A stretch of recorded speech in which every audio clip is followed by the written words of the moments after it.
I will be honest with you, coming here, I've got 30 seconds for this part. Coming here, I was very excited for this piece of it for two main reasons. Number one, to be able to be on stage again since it's been about a year and a half and have live human beings in front and not these pixelated boxes on my desk at home is a big deal. But also to be able to do this in Las Vegas, which I haven't been here in maybe 2 years. And so for about the last 6 weeks, I've been kind of giddy about and excited about this. I was talking about it with friends and people. I was thinking about it a lot. And then I started randomly betting people. I think to get into like the Vegas mode, randomly betting people in the most bizarre ways that I could find. In fact, last week I was at my local butcher, and he was wrapping the stuff up, and I paid him, and I was like, wait, I'll bet you $100 that you can't get the meat that's on the top shelf there without using your ladder. And he looked at me, and he looked at the shelf, and he said, I'm sorry, but I cannot take that wager because the stakes are too high. Now, if you think that's a stupid joke, shh, be quiet, because look to your right. They haven't gotten it yet. Let's be nice to them because, but anyways, very, very happy to be here.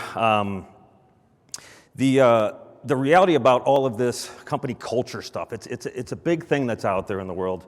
Oh, I don't even have here it is. Behind the ball here. All right.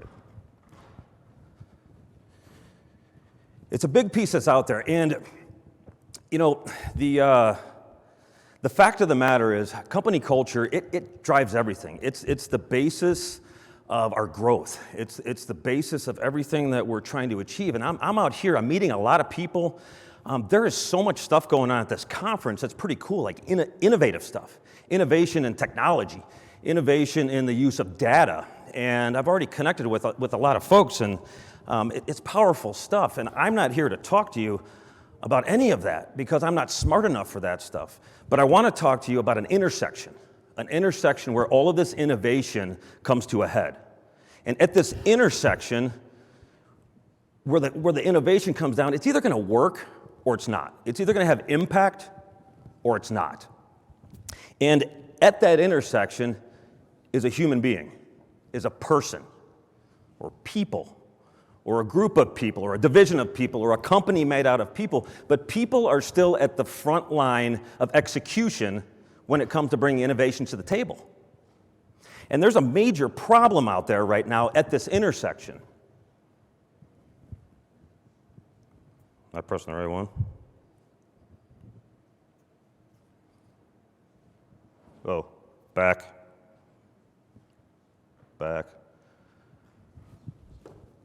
Can you give me the second slide? I'll pick it up from there. So anyways, here it is. Here's the problem. 15% of the global workforce is considered engaged. So what does that mean? Well, I'll tell you what it means on the opposite side. 85% of people at that intersection involved in this engagement are hanging out in cyberspace on their phone, updating their Facebook, Instagram, planning the weekend, perhaps just watching the clock burn out so they can get the heck out of there. But they're not engaged in the work that they're doing, and implementation is suffering. And at that point, we see this lackluster performance. We see a revolving door when it comes to recruiting and retention problems that come out of that. We see a ton of sunk implementation costs because of this issue. And intentional culture is very, very, very much tied to this. In fact, with proper execution on intentional culture, we can move this percentage. We can move this percentage, and every single percentage point that we increase in this space is directly correlated to the bottom line. And I don't know how you identify the bottom line. Is it profit? Is it growth? Is it more money in your pocket? Whatever. It's all intertwined, and it's all related. But it's extremely important stuff. So check this out. When you don't have a defined and intentional culture for your business, it is like building a house on a foundation of styrofoam. So we can have the best, straightest walls in the world and the most architecturally advanced roof and all the technology wound through that thing. That's just amazing. But it's built on a foundation of styrofoam. So who's going to buy that house? Nobody, because it's going to fall down. It's going to fall down without that sound foundation. So here's the rule. You'll never have the power to pick which experiences make your culture and which don't.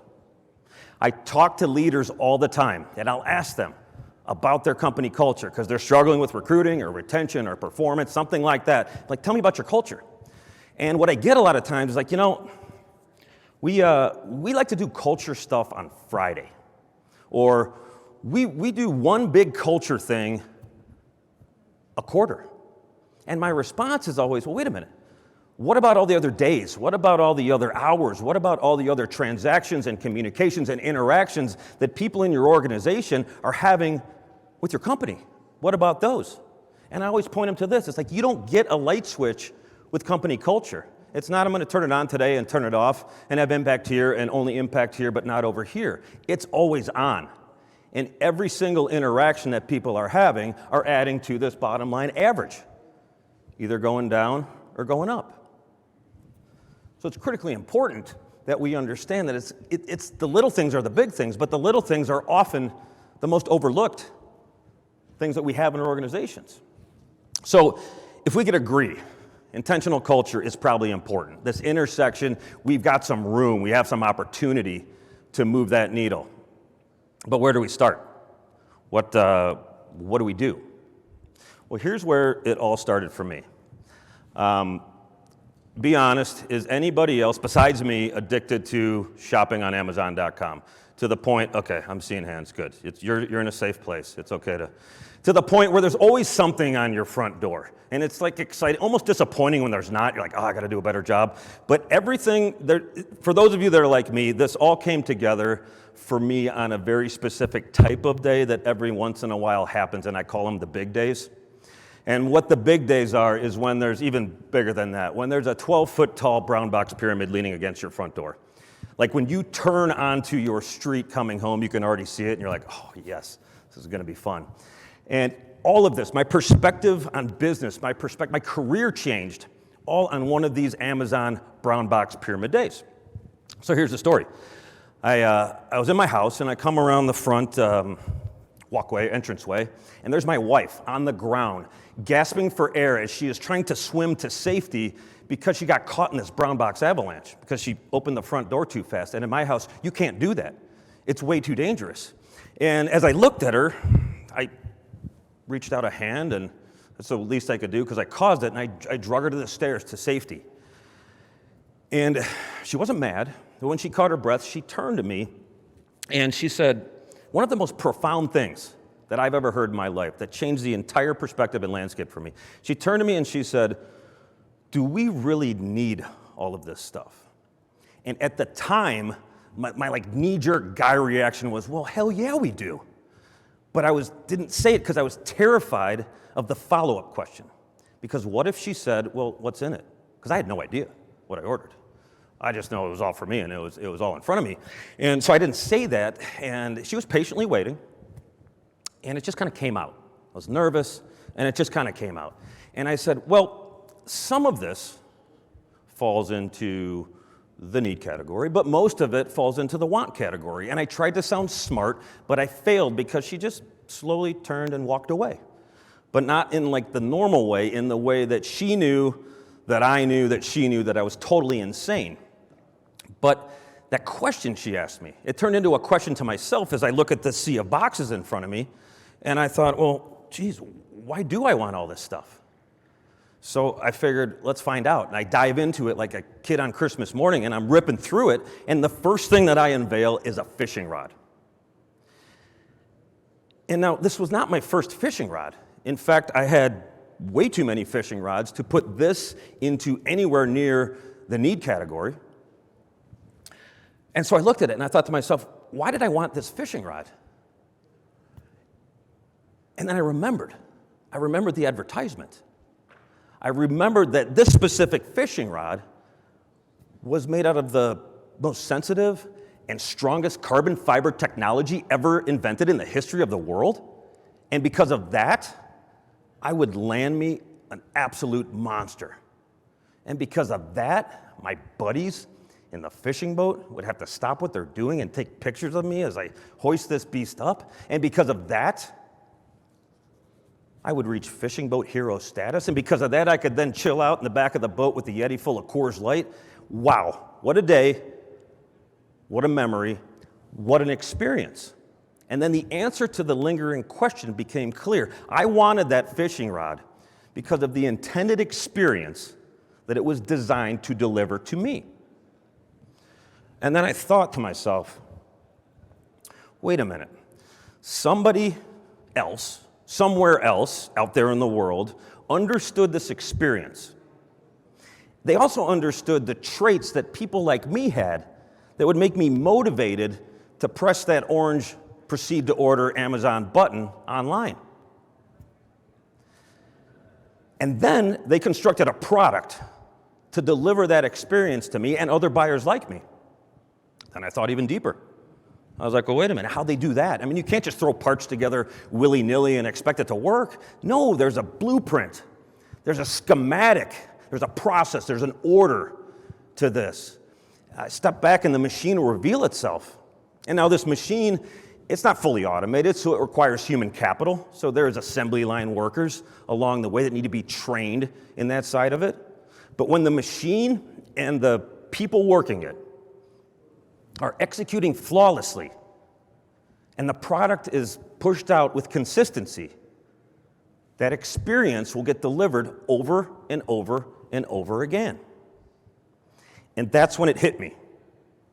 That's when it hit me like a brown box avalanche. Company culture should be no different. In fact, culture is a product, okay? And the warm and fuzzies often associated with company culture can be turned out consistently by a cold metallic machine, not much different than the one that made my sweet fishing rod. But it all begins with the end in mind. It all begins with the end in mind. And the profit culture formula is the schematic, is the blueprint to intentional culture. And in stage one, what I teach to people is how important it is to really understand, this is the foundational side, to understand and get super detail in that bullseye experience that you wish to deliver. Think about that fishing rod manufacturer, okay? I'm gonna catch an absolute monster. My buddies have to take pictures of me, fishing boat hero status, Coors Light with Yeti, or the Yeti with Coors Light in it. Wow, what a day, what a memory, what an experience. That company that manufactures that is who they are and how they view the world. That is what they want to bring to the world as in the experiential side. They understand that in great detail, in granular detail. And that's who they are. So my question to leaders all the time is like, look, step one, who are you and how do you want this to be in the world? How do you want this culture to be and what experiences, what does it need to be like? And we need to get in super granular detail with that because all I hear out there is like, I just want it to be like one big happy family. That's the go-to glue gun answer for culture. Hey, what's your culture like? Oh, we're like a big happy, we're like just like a family. So okay, which family? I know a lot of versions of families and many I'd steer completely clear from. Not everybody sits around and hugs each other and opens presents every day, okay? So we need to get in granular detail there. And when that happens, fantastic. We've got the target, we've got the bullseye. But that's not enough. That's not enough. In walks stage two. We have to establish the red velvet rope. What the hell's that? Well, imagine if I invite you, okay, to an invitation-only special event tonight, all right, down the strip at the ritziest place that we can find. And you show up, and you are dressed to the T's, to the nines, you're ready to rock and roll, and you walk up and you're surprised that there's actually 2 brass poles, a red velvet rope strung in front of it, and a gentleman with a top hat standing there. So you walk up, he checks his list, sees your name, flashes you a smile, drops one end of the rope, and lets you into the party. At that point in time, how do you feel? How do you feel at that point in time? I'll tell you how you feel. You feel like a rock star, because that's how people feel when they get in knowing that other people don't. And it's an important factor here because so many times when I look at hiring scenarios out there within companies and within leadership in organizations, it's we got to get butts in the chairs. Okay, but the problem is if we do this right, we have a beautiful bullseye established there. And if we can figure out the traits of the people that will thrive inside of that and also use that, yes, there are other boxes to check in hiring depending on the industry. I understand that stuff. But if we can add this component to and find the folks that will thrive in this newfound bullseye, what happens and what gets created is what I call a monopoly culture. And it is powerful. Because in a monopoly culture, something amazing happens. It creates a craving. It creates a craving with the people. And when they get that craving, they know the only place that can satisfy that craving is that organization, is you. And what it does, it eliminates the competition. You become the only game in town. You want to talk about solving problems like retention issues. When that craving's there are no retention issues. You want to talk about solving problems from a recruiting standpoint out there in the world. Well, guess what? When these people get that craving, they become raving fans and they can't stop talking about you. They can't stop talking about the organization and the experiences that they're having within it to everybody. And it permeates. It's a beautiful thing to watch. And when we knock out this foundational side of it, okay, it's time that we need to build this machine out now and turn it on. Right? This is where we get extremely intentional in this game. Extremely intentional. This is where we need to really start to understand inside of the organization, what are all of these transactions that are happening? What's going on? How are we engaging with these people every single day? And when we understand that, then we need to check it. We need to grade it. So, is it in alignment with our newfound target? Is it pulling away and hurting it? But so many times we trip into these things, we're like, oh, geez, we're not even doing that. Is that what happened? Those good ideas that you stopped doing because they were like really good ideas and they worked, they fall through the cracks. And once we're able to identify that, we shift into stage 4. Now we got something to do. We got a little work. We got to attack the gaps. Where is it hurting us the most? And we need to bring this back into alignment. And look, if we can't fix it and bring it to the alignment with the bullseye, we need to get rid of it. Just boom, gone. If we're not doing it, we might need to invent a way to bring it to the table that's going to drive and push into that alignment. Now, with this system, okay, cool part is it's not a one and done, because culture is not a one and done. You can't take this and fix it and then go back to sleep. In fact, I work with a lot of leaders, and they snugly fit this in. It's almost like a sidecar to their existing business plan that's out there. And usually there's a cadence behind that. I believe a cadence needs to come with the proper culture formula. You know, if you're running your business plan quarterly and checking in on that, it's a great sidecar. If it's annual, great. But have some sort of cadence with it, because what happens is when things become aligned and when people are having these experiences and when those cravings start to happen, all right, you'll grow. And when you grow, culture can evolve and shift, and it's okay. It's actually expected. It's a good thing. One of our companies, 15 years ago, when we started with this formula, our culture is very different today than it was 15 years ago. Is it better today than 15 years ago? No. Is it more in alignment today with who we are and what we are all about into the world? Absolutely. But the cool part was throughout that transformation and this system behind it, as the target continued to move and evolve, we stayed directly online with it, with our cadence. Nothing fell through the cracks. And it was a great thing. I'll give you one that's a little bit more, I think, closer to us right now. When COVID hit, all right? When COVID hit, I saw, and I helped a lot of people out there from the experience side with the people tied to their organization, because everybody was running and ducking for cover. With our companies and the companies using the profit culture formula, all we did was go back to this machine and say, what do we have to tweak to keep the same experience based on the new world? Yeah, I guess I can't shake somebody's hand and tell them something, but I can do it in another way. But we didn't have to go off base and leave anybody high and dry, and they didn't even notice. The craving stayed, even through COVID. So it has a powerful side of it there. So let me give you a live example of attacking the gap here that, I don't know, this might be like 10 or 15 years in our past, but we're still using it today in a lot of places. So we had an issue, or an opportunity, I guess, where we wanted to bring, at this point in time, we wanted to do more with just general inclusion. We wanted our people to feel more seen. Because when people feel seen, people become engaged. No questions about it. And so we were trying to figure out, okay, what could we do? We came up with a solution, and we call it 2 and 2. Simple format. To make it easy, we have a lot more people involved in it, but to make it easy, let's assume that there is a meeting, a leadership meeting that happens every week. I think that's probably not an uncommon thing. And let's say there's 10 people in that room, all right? We address 2 and 2 first thing. It's the most important before we get into all the other business stuff. And what 2 and 2 is that everybody at that table is responsible, accountable to bring 2 things that they know, that they found out about people in the organization, and 2 things that they did to create an experience with people in the organization. Now the caveat is, it can't be like part of your normal job. You're like, well, I helped Cindy fax a document. No, that doesn't count. This is culture-driven stuff. We're trying to build a craving here. But if you can see that the 2 things that we start to find out with, we're finding out 20 things a week if there's 10 people in the room, right? A lot of that can feed the next side of it. So we're learning stuff about people, and then we're able to do things. And these are not blown-out, expensive things. In fact, the best ones cost no money. I'm going to give you an example here in a second. But before I do, just think about the math on this, okay? Think about the math with this.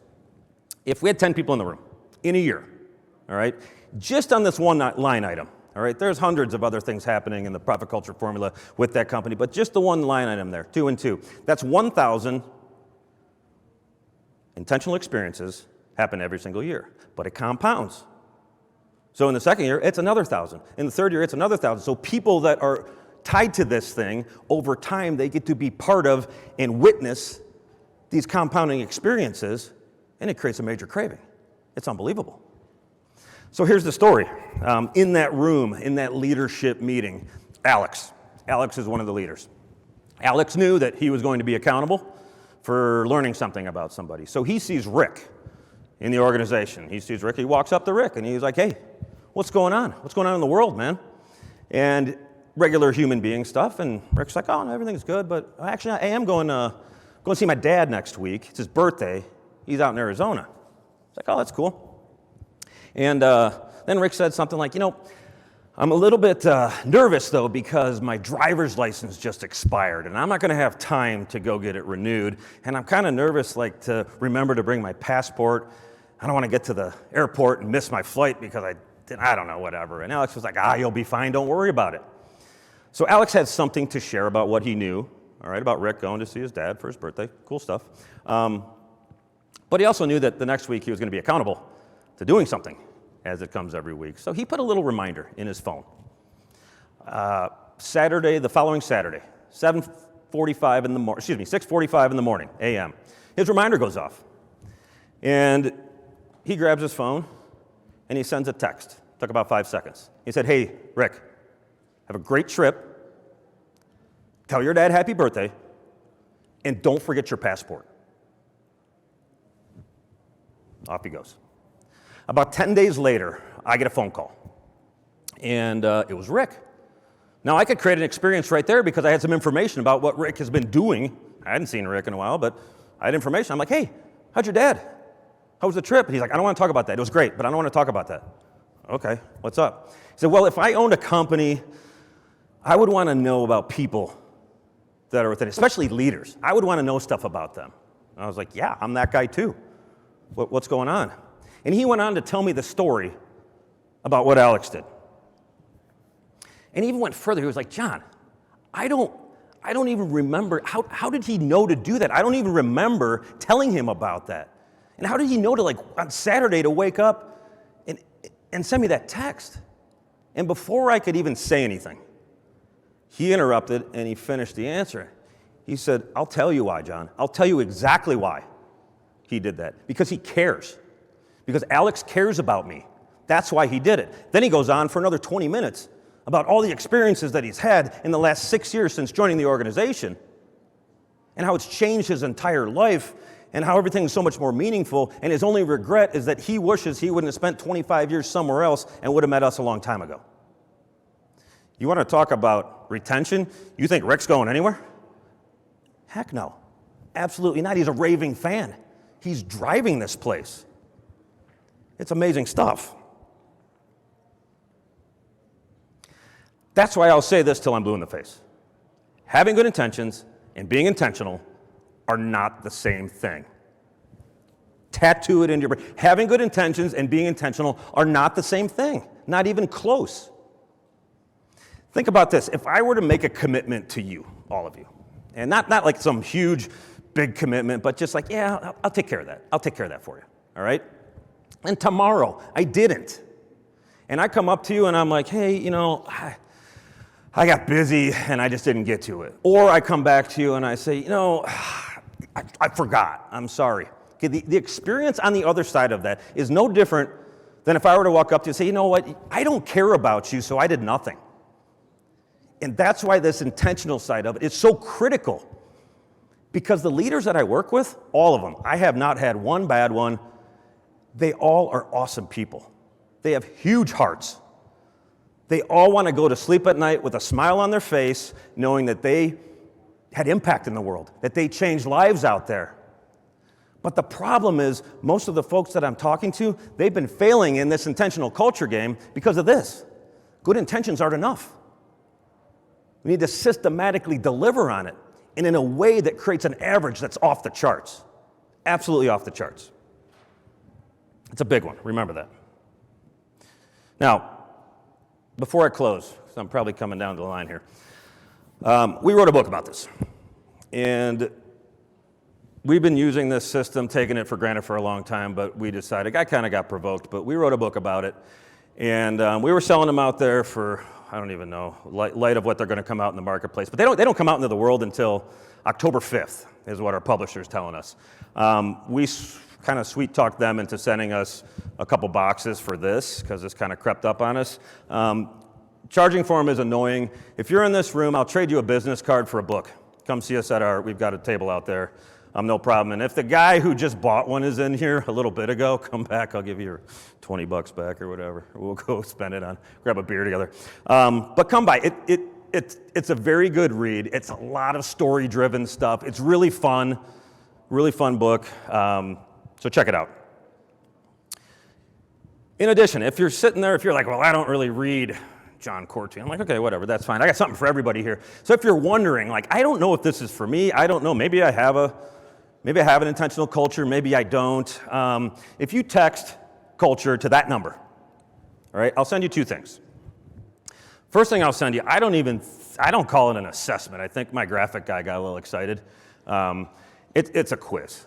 There's a 3-question quiz. And truthfully, if you're wondering whether you have an intentional culture or not, these 3 questions, if you can answer them confidently and quickly without stumbling around or thinking about it, you have an intentional culture. If you can't, if it takes you time, that's weird, I've never been asked that, all right, then you don't, all right? In addition to it, we're running a special on our course. We have an on-demand course that we released. I can't coach everybody in the world, so I created an online, looks like a